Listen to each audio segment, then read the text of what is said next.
بسم اللہ الرحمن الرحیم۔ حضور صلی اللہ تعالی علیہ وسلم ماہ سیام سے قبل یعنی رمضان سے پہلے ایک خطبہ دیا کرتے تھے اور صحابہ کو بتاتے تھے کہ استقبال رمضان کیسے کرے اور رمضان کو کس طریقے سے گزارے۔ آئیے وہ خطبہ میں آپ کے سامنے رکھتا ہوں۔ حضور صلی اللہ تعالی علیہ وسلم ارشاد فرماتے ہیں کہ اے لوگو،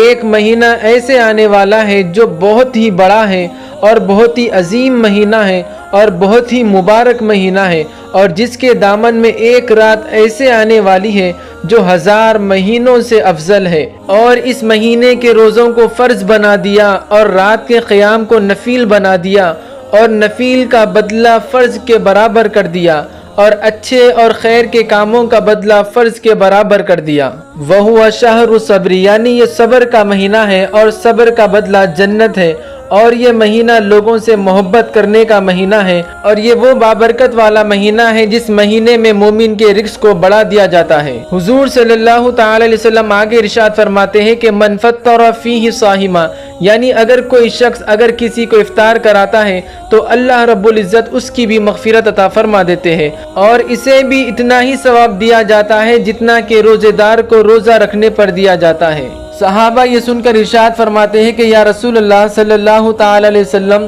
ہم میں سے یہاں سارے لوگ کے پاس اتنی استطاعت تو نہیں کہ ایک روزے دار کو افطار کرا سکے، تو پھر ہم تو اس نیکی سے محروم ہو جائیں گے۔ حضور ارشاد فرماتے ہیں کہ اگر تم میں سے کوئی شخص ایک دودھ کا گھونٹ یا ایک کھجور یا پانی کا ایک گھونٹ سے روزے دار کا افطار کرا دے تو اللہ رب العزت روزے دار کے برابر تمہیں ثواب عطا فرمائیں گے۔ اور حضور صلی اللہ تعالی وسلم ارشاد فرماتے ہیں کہ اگر کوئی شخص روزے دار کو پیٹ بھر کر افطار کرائے تو بروز حشر اللہ رب العزت اسے حوض کوثر سے جام پلائیں گے، اور وہ جام ایسا ہوگا کہ وہ جام پیتے پیتے جنت میں داخل ہو جائے گا۔ اور آخر میں حضور صلی اللہ تعالی وسلم ارشاد فرماتے ہیں کہ روزہ جسم کی زکوٰۃ ہے۔ اللہ رب العزت ہمارے روزوں کو قبول فرمائے اور ہمیں حضور صلی اللہ تعالی وسلم کے بتائے ہوئے باتوں پر عمل کرنے کی توفیق عطا فرمائے۔